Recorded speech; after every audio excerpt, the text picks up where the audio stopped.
welcome to another Thursday. It's Ryan Terrence, and this right here is your number one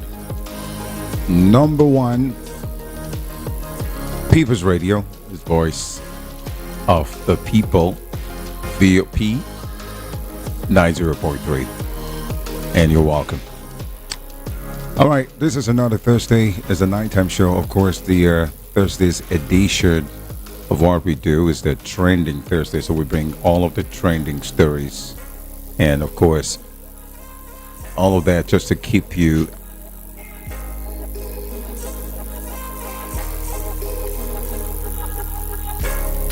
informed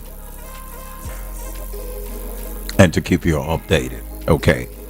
So without wasting any time, I got just 1 hour, and I'm just going to keep throwing all of the stories and all of the updates, ranging from, possibly what has been going on from the beginning of the week and up until now. The same will happen tomorrow also. So, and then all you need to do is just to give me your ears, stay close to your radio, get all the information you need to get, and, and have fun with it. All right. So, today, unfortunately, I don't know who's going to push me for me to open the phone lines for your submissions and all of their updates that I might be bringing out. But I don't think it's... today, I just want to lay out all of the updates and dish out all the stories and what's happening in the country, with possibly if I have the chance to do more, and Africa as a whole, and of course we get into what's going on in America also right now. And all of you already know that there's a new president. Shall I call him a new sheriff? They used to call him Putus, and I don't know if they're still calling him Putus, talking about Donald Trump. Well, anyway, starting from this minute, I've got things really that I need to dish out. You might have heard some of the news, and but maybe you have not heard. It will be a good time for you to give me your ears, relax, and enjoy the updates.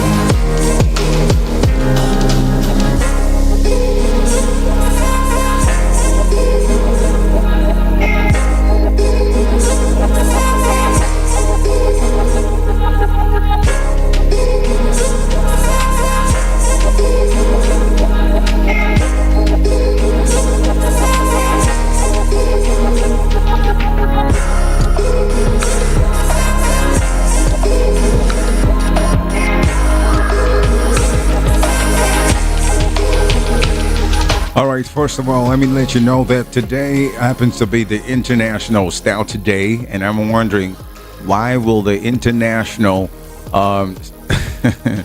Stout Day be out for, I don't know. This is a holiday, and we're giving a shout to those who know how to who knows how to get along with stout. Yeah, it's stout. I'm talking about the stout drink. Yeah, is that it?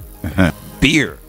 So it happens that today is the International Stout Day. Stouts have become some of the most beloved beers in many different nations. So today is the day of stout. In case you are that kind of person who like to do stouts, it's not a bad thing anyway. So it's just there. Today happens to be Liberia's Thanksgiving. No matter how much you give thanks, it will always fall short. So give maximum thanks today. And then it happens to be that today is National Cancer Awareness Day, which I'm going to talk about real quick. So this is the National Cancer Awareness Day. It's a day celebrated today, and but this one is actually the the nation India is the one putting this up, and you know, cancer has really dealt with a lot of people, so they're putting this up to make sure that they get this cancer awareness going, and it's observed every November 7 in a particular country called India. So today actually enlightened the significance of increased awareness about cancer and prevention and early detection of the general public, knowing when you need to visit the hospital. And I always say, so I think I've talked about it time and time on my show, that some people need to just take care of themselves. I had a friend that lives in Abuja. She lived out the country. She's back, and then she is in the country. She's in Abuja right now. Her sister, Tiffany, died of cancer. And sometimes these things might be something that you can actually figure out and, at the early stages and, go get some treatment. It could be cervical cancer, breast. It could be any kind of cancer. For her, it wasn't anything. For her, she wasn't serious about it. And even when they told her to stop eating some things, ingesting some things, she did not listen. She said she can't do without those things. And she keep doing what was she doing? She was just opposite of what, the doctor told her at the early stages. But when this stage, I don't know what stage was, but when they got eating deep in her and the stages, the critical stages of cancer in her got really, really bad. It was that time that she started looking forward to, a lot of places where she can get help. So that is kind of like I do for a lot of people out there. You definitely will have to take yourself serious and take your health serious. Some of these things actually are, it's left for you to decide if you can actually handle it, if you can do whatever you can do to make sure that you get this done and get yourself healed.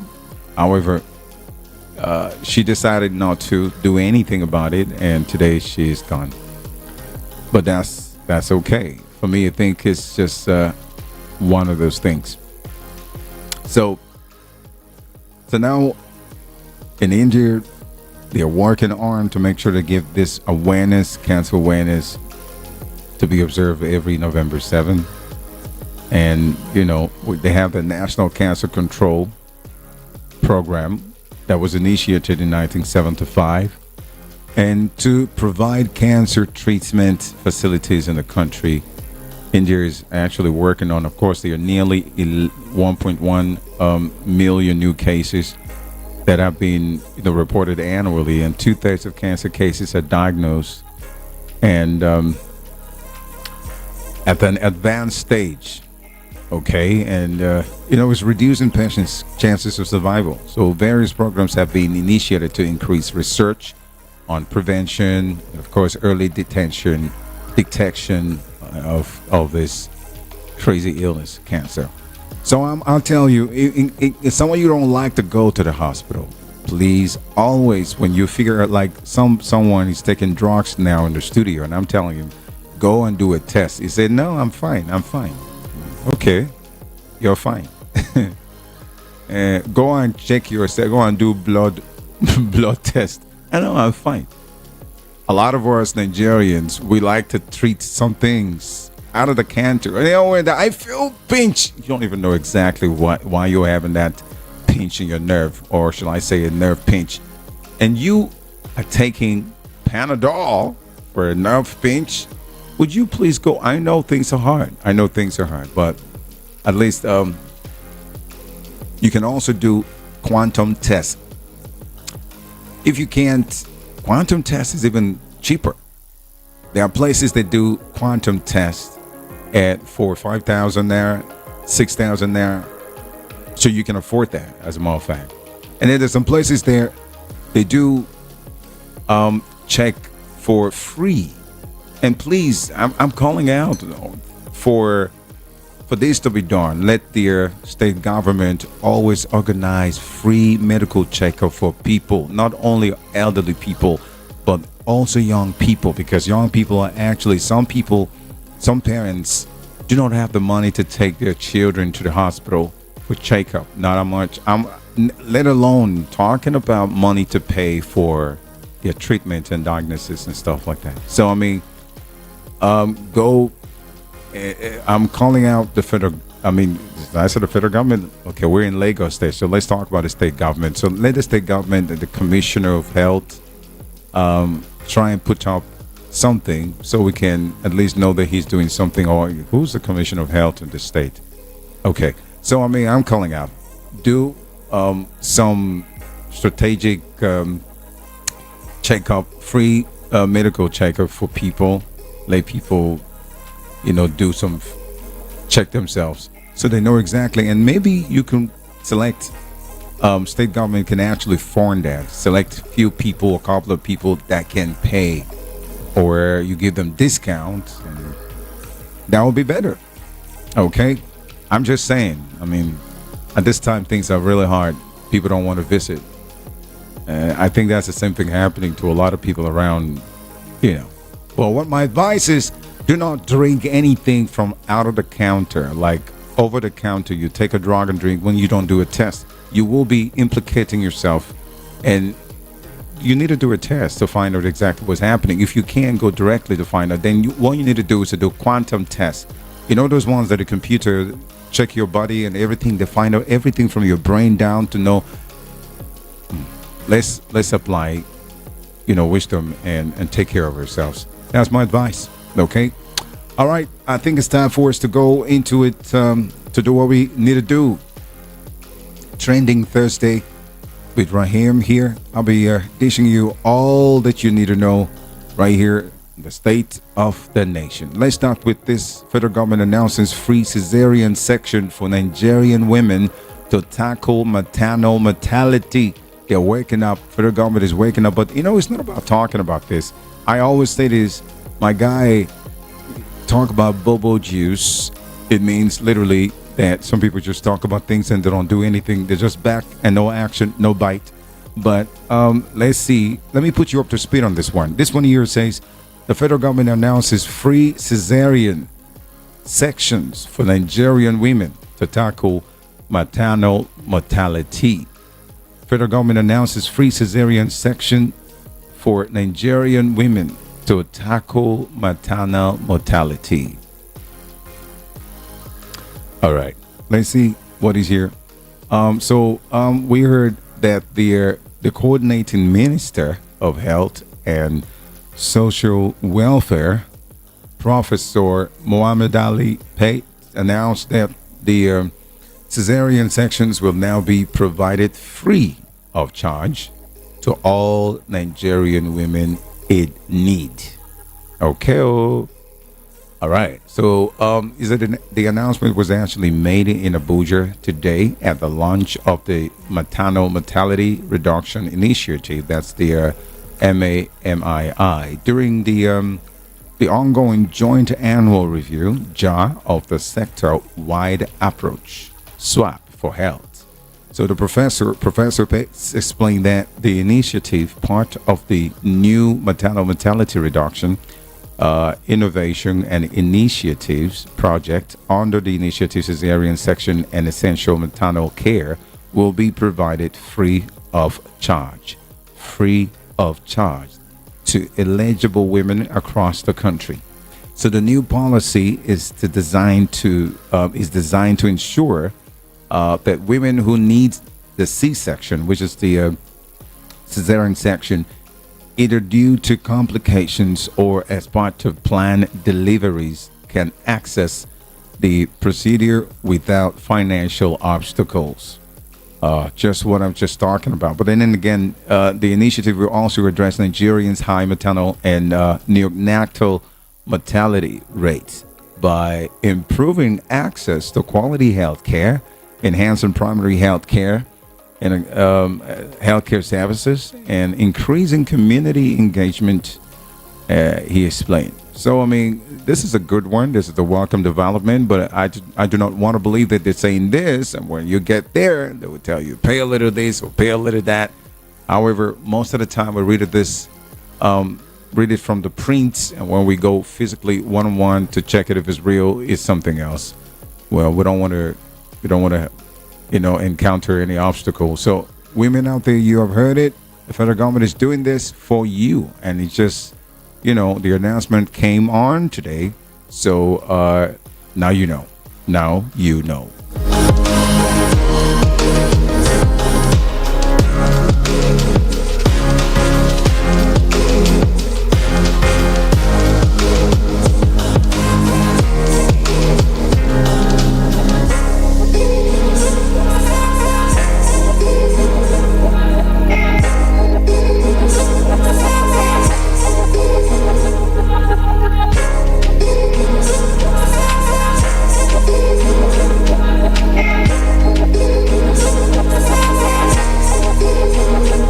All right, so this one here says, talking about the national grid is crazy and it's very awful.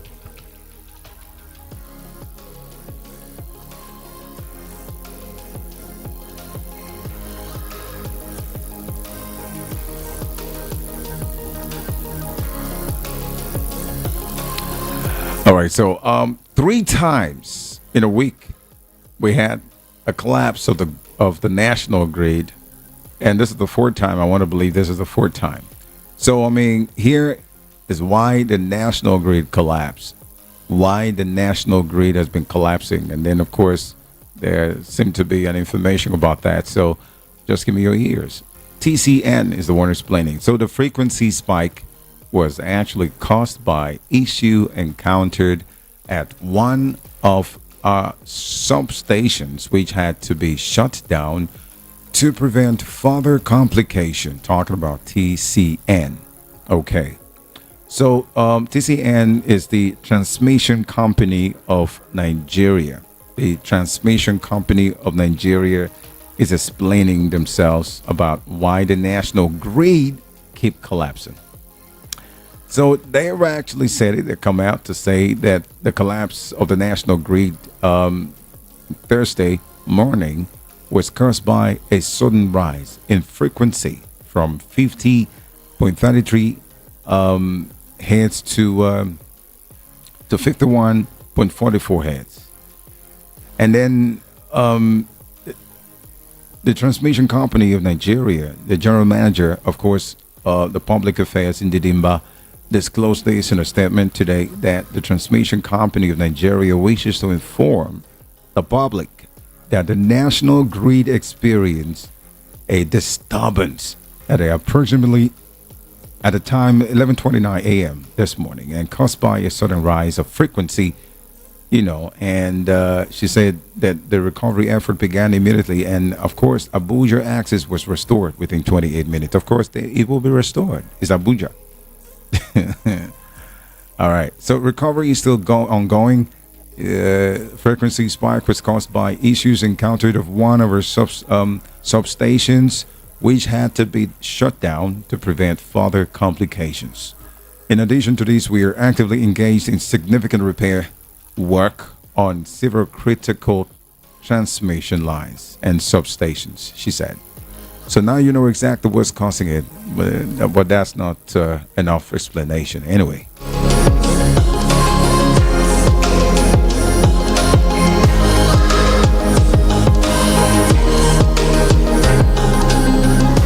This one here now talking about the new emergence of new terrorist group in the northwest of Africa, of Nigeria.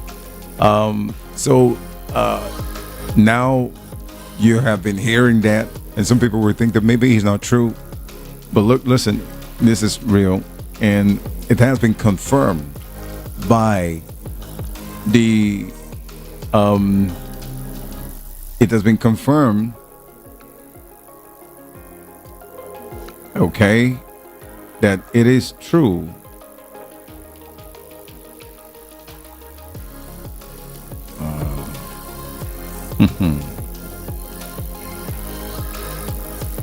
Okay, so confirmation is out. We're talking about the defense headquarters has finally confirms the emergence of new terrorist group in northwest of Nigeria. Of course, initially, a lot of people would think that it is something that, you know, they weren't sure about it. So now the confirmation have come to stay, and the defense headquarters have spoken that the new terrorist group known as Lukarawas, as in Lukarawas,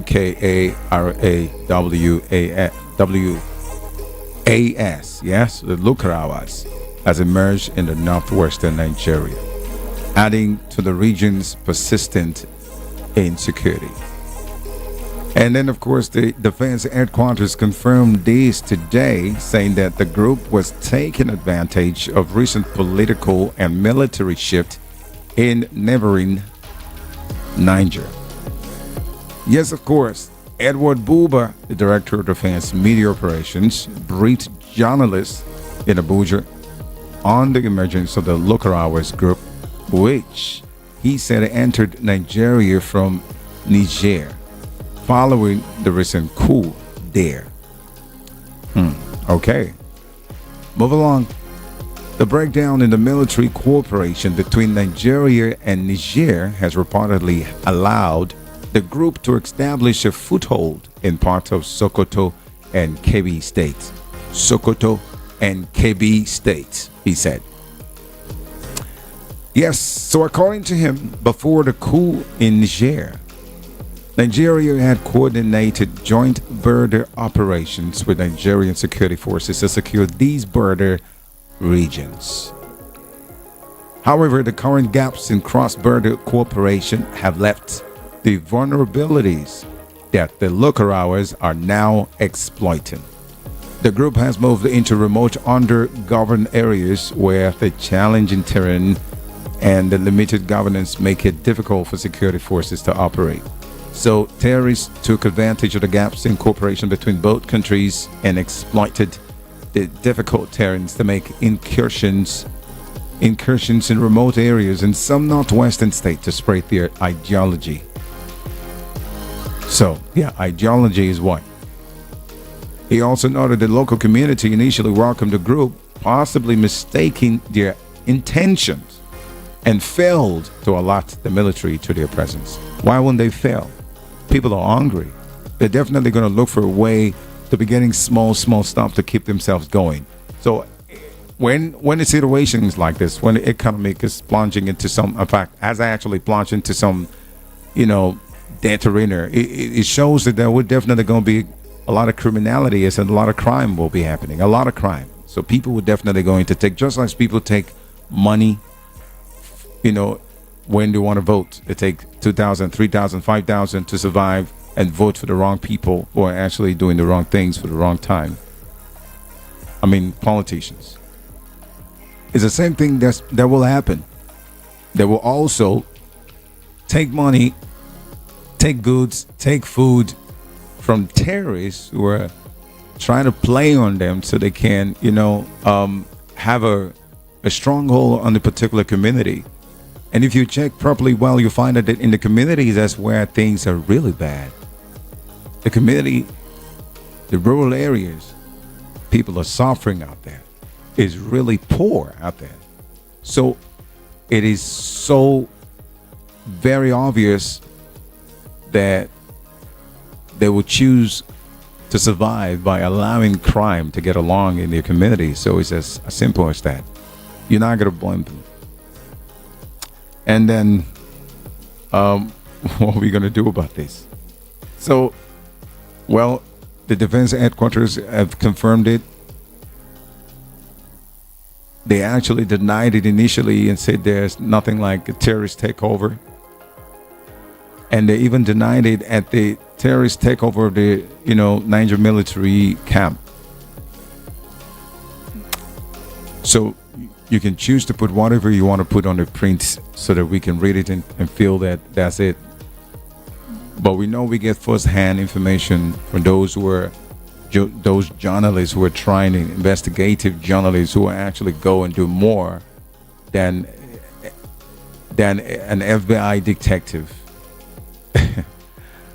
Anyway, I just thought I should let you guys know. Is this not brewing problems? Is this not going to be a big problem? That's how we play with Boko Haram. We have Boko Haram. And Boko Haram came, and they split into two. They split. I tell you, the power is somehow. They split into two. They have Boko Haram, and they have what's the other one? ISIL? Is it whatever? And then you also have I rest my case.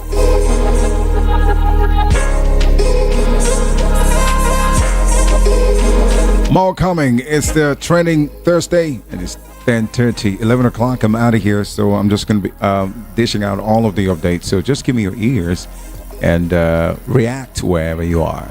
Maybe tomorrow morning you will definitely have something to say on the morning show.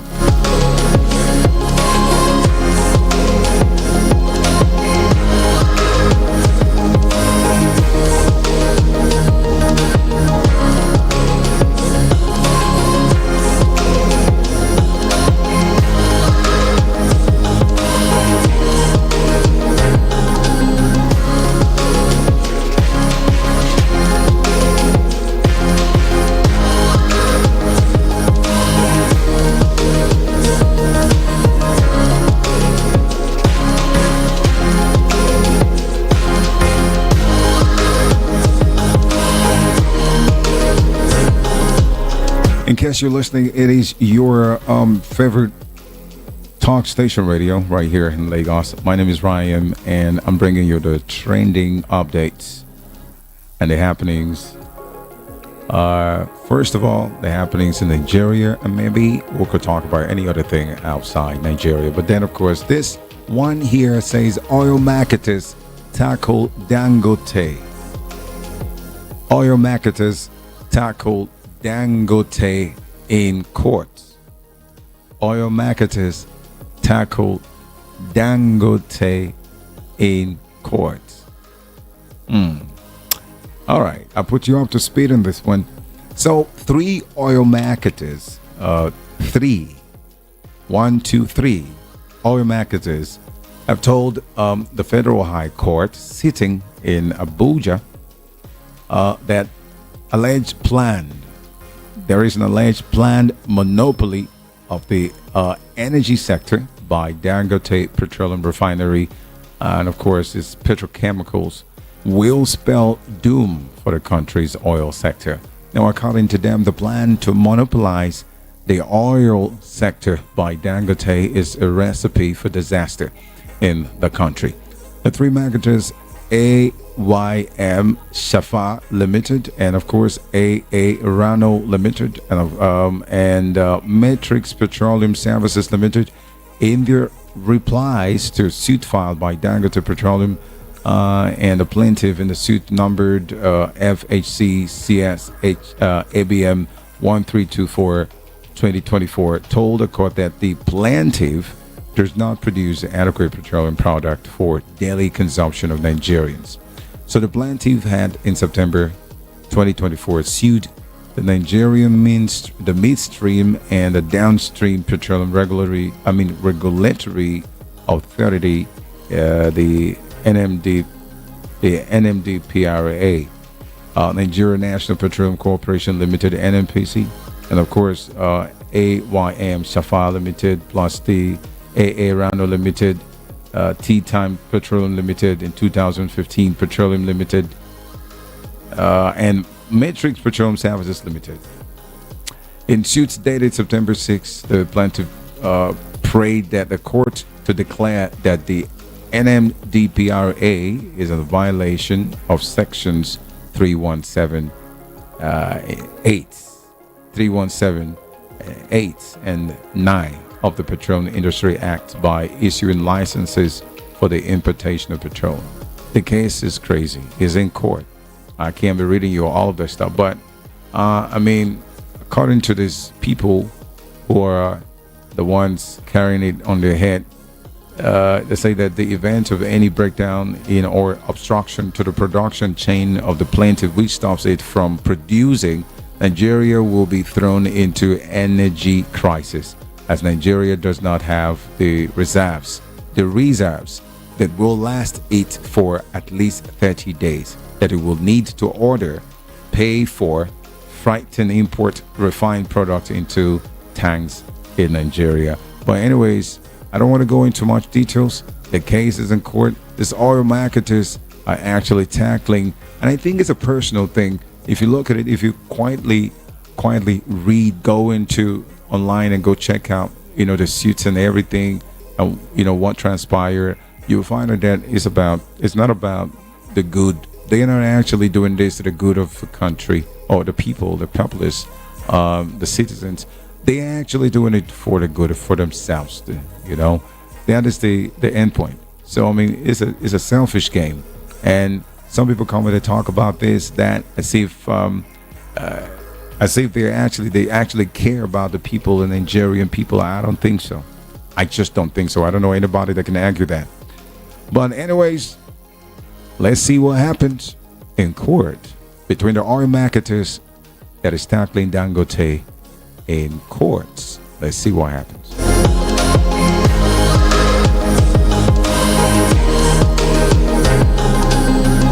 Nigerians are ready to pay taxes. Nigerians are ready to pay taxes. Nigerians, are you sure? Okay. So Nigerians are ready to pay taxes if government utilizes them to better their lives. Is Wike that is talking. Wike is saying Nigerians are ready to pay taxes if government utilizes them to better their lives. So I'll put you up to speed a little bit. He said the Ministry of the Federal Capital Territory, FCT, Nyesom Wike has said that Nigerians he knows will pay their taxes if they know that the government is utilizing them for their benefit. So what is important to us, according to him, is what is important to us yet is we try to make sure that people pay their taxes. One thing I can tell you about people of Nigerians is that when they see that their taxes are being utilized, they will reciprocate by making sure that they pay their taxes.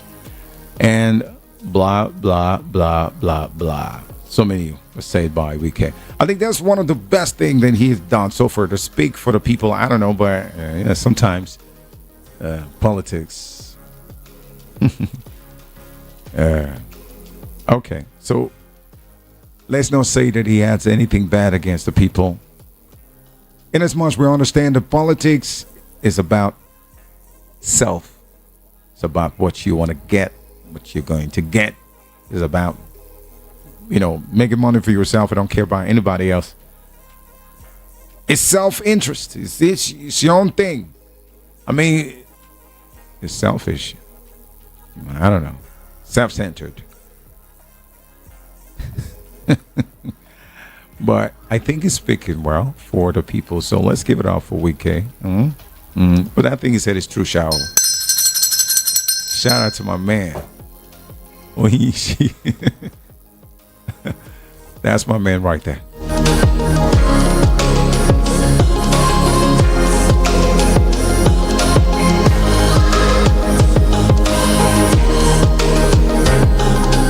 So let's go into what is going on. PDP, somebody called Saraki and some other person called Makinde. They are talking. And what are they talking about? All right, let's see. So, I mean, it's about PDP now. It's about politics, party. We cannot have ambition if we don't have a party. That's how they talk. If we can't not have ambition if we don't have a party.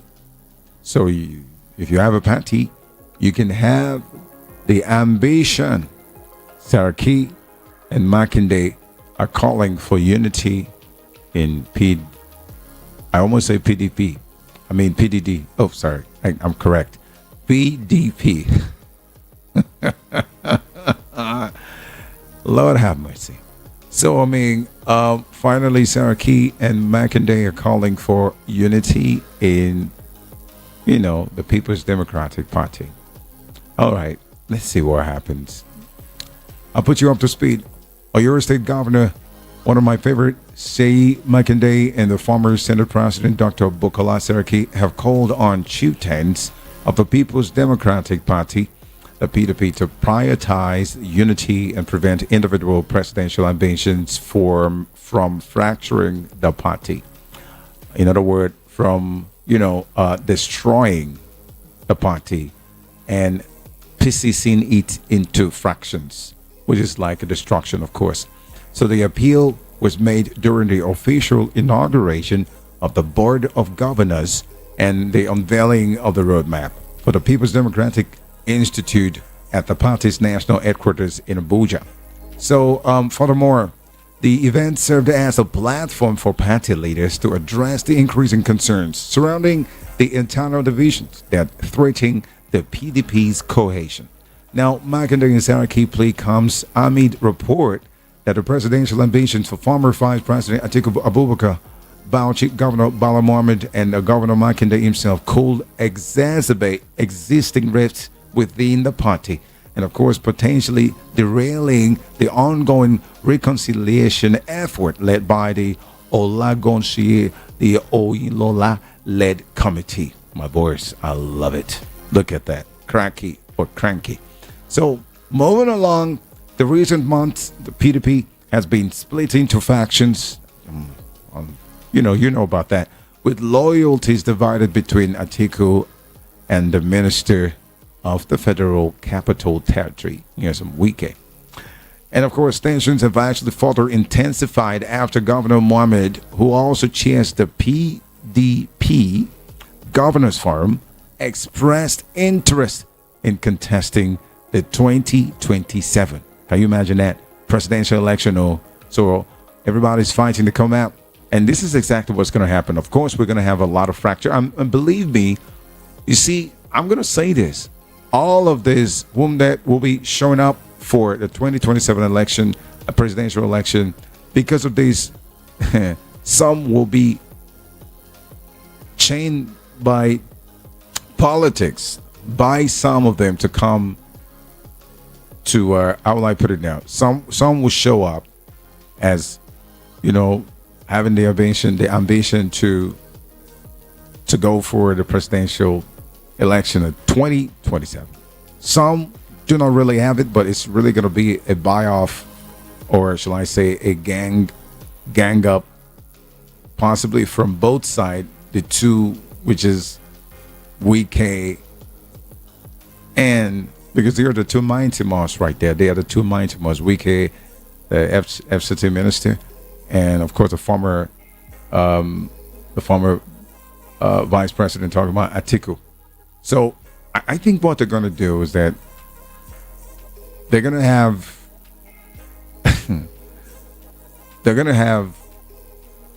those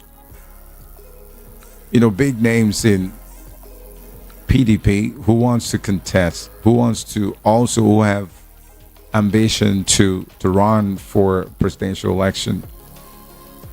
And when they come in, it's really going to be a plan.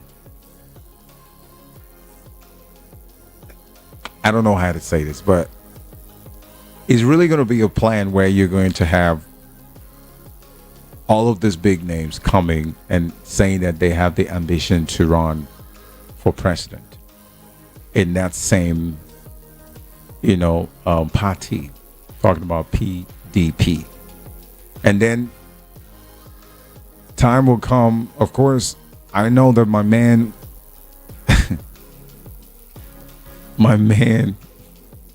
Wike has it in mind, and all these things that he's doing, all the brouhaha, the fight between Fubara and all of that, so to be in control of whatever resources in River State is part of the plan to be relevant. Money is involved when he talked about Nigerian politics. It's money, because you have to buy a lot of delegates.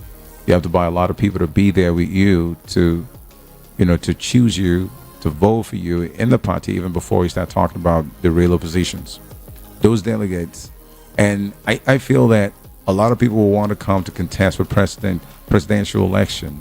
A lot of people will want to throw in their mind into it and say they want to contest. They'll be part of it. They want to say, okay, let me. But at the end of the day, the big ones with the big money, with a long money, with the deep pockets, like Wike and Atiku, will want to buy these other ones off and say, look, go and sit down. Let me give you 500 billion. We'll give this one 500 billion. I'm just saying, anyway. 500 billion. I'm just saying.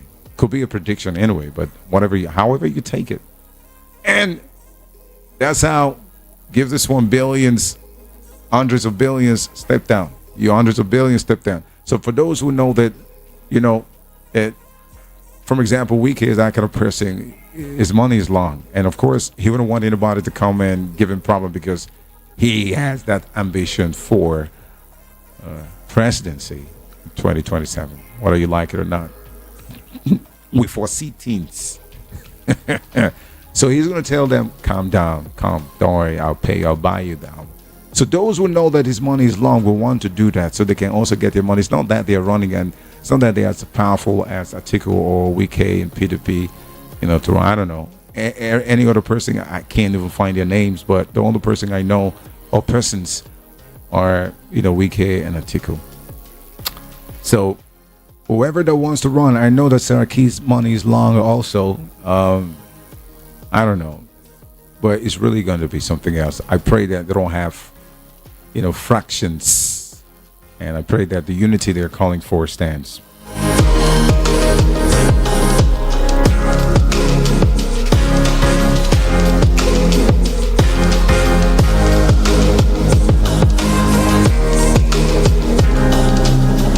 All right, this one here, this is fresh, and this is just in. The IGP issues fresh directive to officers as Chief of Army Staff Lagbaja dies. IGP issues fresh directive to officers as Chief of Army Staff Lagbaja dies. And I don't know. There's a whole lot of creepy move to the death of this Army Chief. Anyway, IGP has actually directed all Nigerian police force officers to wear black armbands for 7 days. They will be putting on these bands, the black and armbands. They they have this armband, around, just to honor him. I think that's about honoring the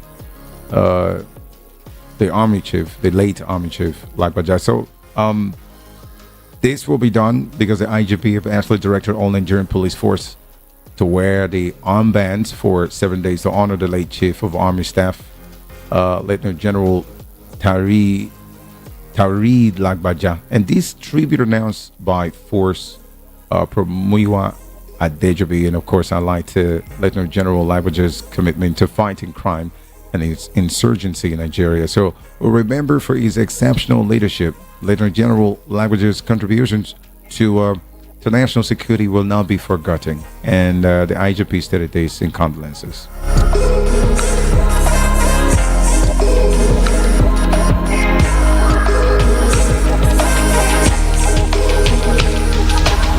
All right, so Saludo is speaking. In Saludo, the recent governor of Anambra State, says Nigeria undergoing reset due to petrol subsidy removal. Nigeria undergoing reset due to petrol subsidy removal. The Chokuma, Governor Chokuma Solodu, the governor of Anambra State, says Nigeria is experiencing the disruptive reset after the president Bola Tinubu removed the petrol subsidy. And the governor said the country needs a shift from subsidies that benefit only the elite to a productive social contract that create opportunities for all. That's what he said. What do you think about what he said?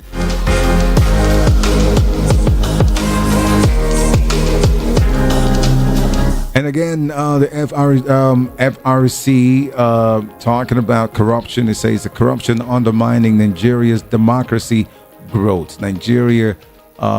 Corruption undermine Nigeria's democracy growth.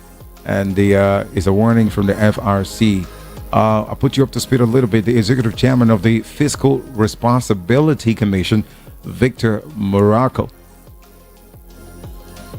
All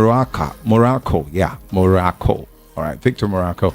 Today, identified the corruption and lack of accountability as the two biggest challenges plaguing the country, which we all know about that. I mean, yeah, we know about that. Corruption and lack of accountability as the two biggest challenges plaguing the country. You can't hold anybody responsible. Everybody's free to do anything, and it's, of course, is the elite. So he's correct.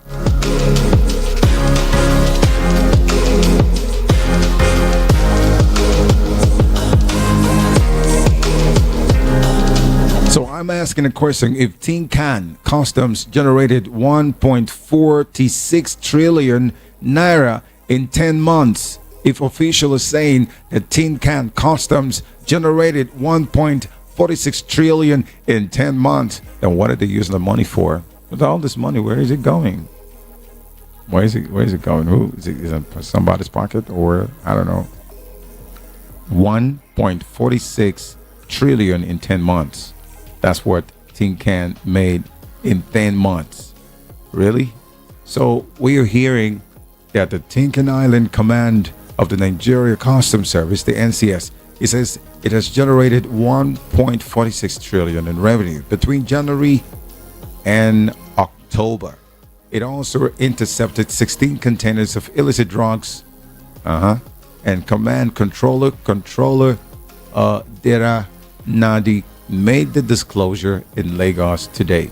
So Mr. Nadi said that it was the first time the command had crossed the trillion naira mark since its establishment over 40 years. So now, is this something that we need a clap for? All right. So what are we using the money for? Where's the money going to? Congratulations to you guys.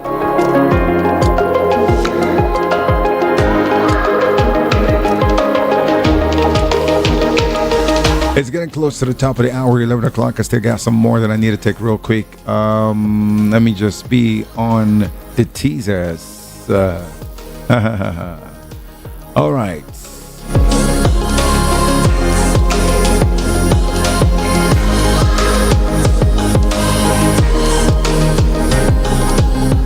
Presence of magicians, blue girls in Lagos spark curiosity among passers-by. Okay. Presence of magicians, blue girls in Lagos spark curiosity among passers-by. Are those you in Lagos? I've not seen the whatever magicians in blue, whatever. I haven't seen them.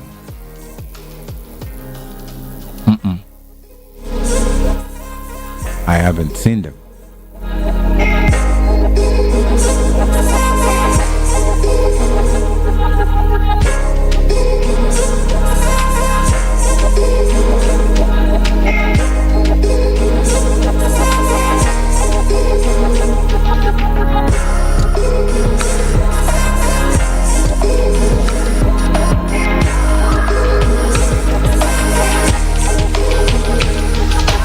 Now, this one here says terrorist leaders begging to surrender amid ongoing military operations.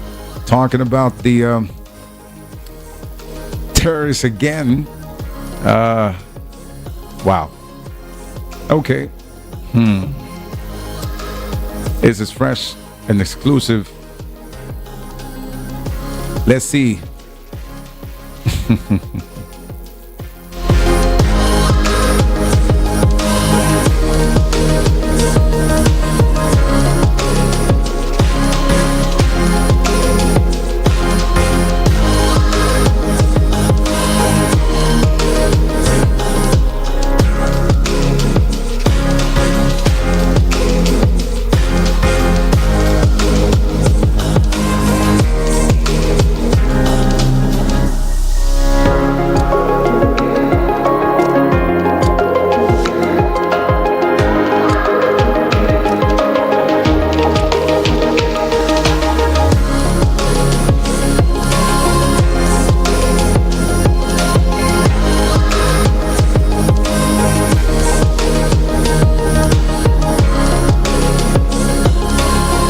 military's leaders begging to surrender amid ongoing military operations.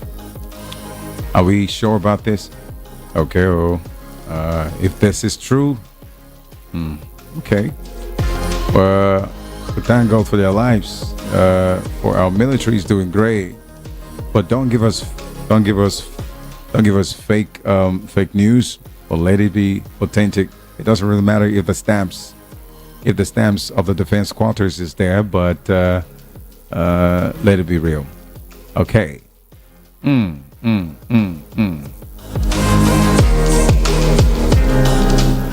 LG talking about the local government autonomy. 36 governors won over Supreme Court judgment.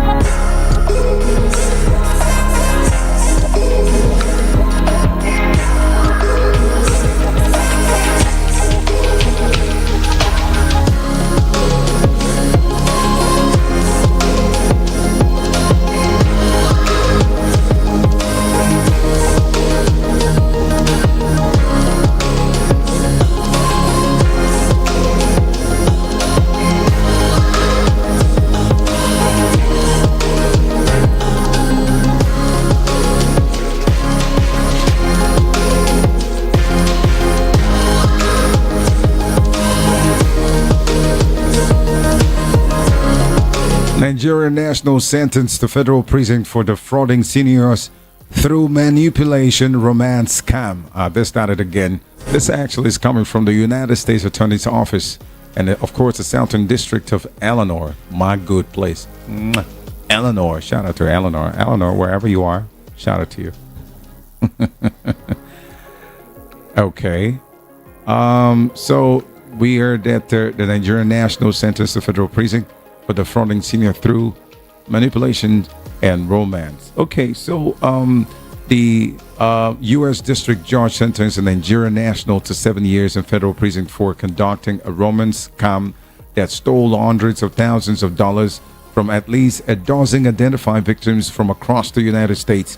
The victims were primarily comprised of elderly or disabled women who thought they were sending money at the request of romantic partner that they had met online. So Ogenefejiro Gospel Ozokpa is 28 years old, from Warri, Nigeria, pleaded guilty to one count of conspiracy to commit wire fraud and one count of wire fraud. And of course, in addition to imprisonment, the judge ordered Ozokpa to pay $329,470 in restitution to his victims. Stop doing these things. Okay, well, if you get caught, this is exactly what's going to happen to you.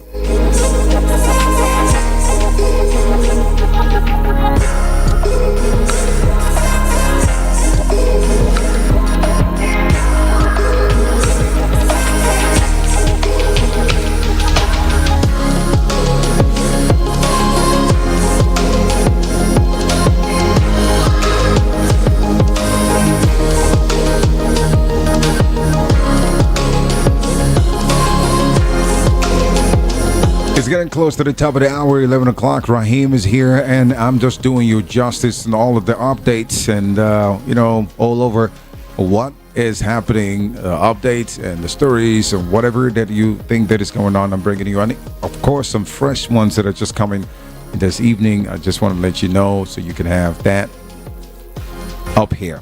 Okay, so another one here.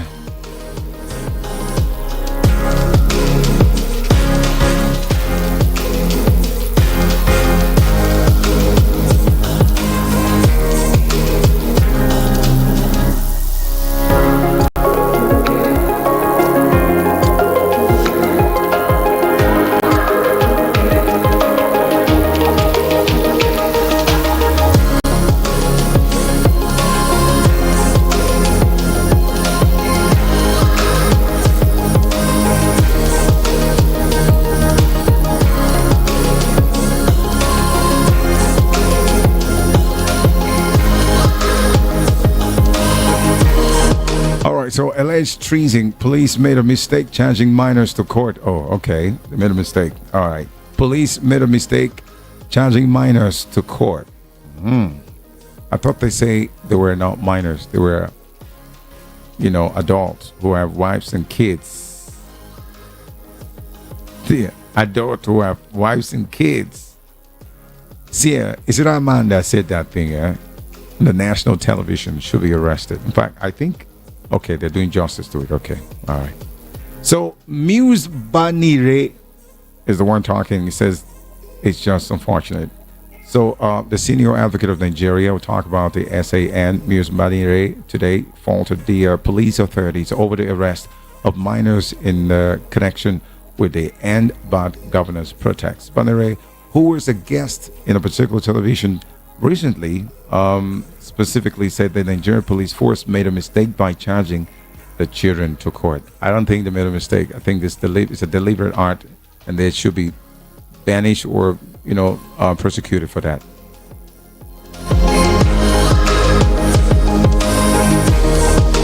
Whatever the federal government want to do to them, please let them go ahead and do to that particular person who was saying that these are adults. I watched the video and I saw the way he was talking. I mean, that guy can, even if a lot of people are not very good, they're not lenient, they would have actually thought that the man was saying the truth, saying that those minors, they were adults, they have wives.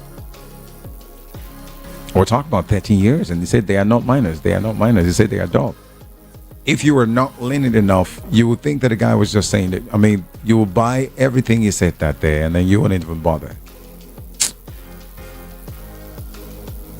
Which way, Nigeria? Which way we go? I love my fatherland. Which way we they go? Which way, Nigeria? All right, it's 2 minutes gone past the hour, 11 o'clock. I need time for me to go. Let me see if I can do you one or two, and then I'll be done.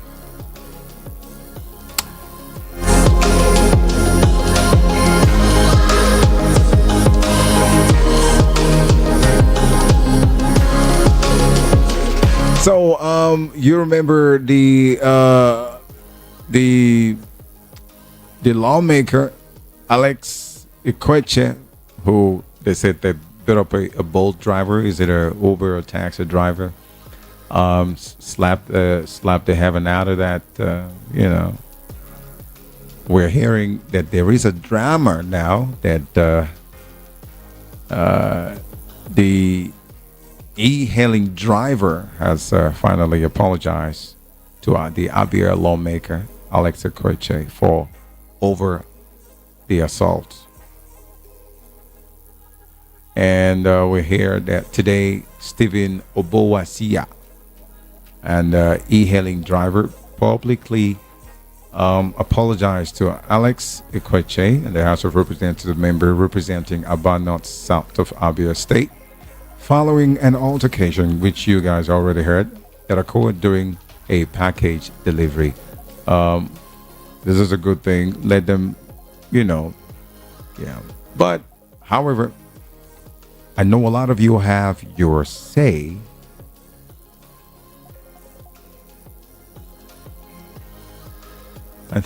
I know that a lot of you have your say about, the situation between the lawmaker, the Abia State lawmaker, Alex Ikweche, and the e-hailing driver. But to make it better, the guy has apologized. And of course, what else is happening? He did his apology, even before now. So I mean, let there be peace. Okay, I know that if we always have punishment method for this kind of behavior for a lawmaker like this, if there's a particular punishment that you don't even need to do anything. Whenever you just do something like this, there's a punishment method for people like that. If this is to be, I don't think some lawmakers or politicians will behave the way they behave. It's just because People don't take responsibility of their actions. You don't hold them responsible. There is no punishment. Nothing like that. So how do people get better? It's just like you're saying you don't beat your child. There's no punishment for your children. Or the particular one, you're always going to have one or two who's stubborn and ones who gets problem. And if you don't do that, how do they get better? How do they get better? America is crazily going, is almost, if I'm not saying messed up right now, when it comes to parenting. It's because they don't punish them. No punishment. Everything is okay. Go ahead. Do whatever you want to do. All right. So that's that.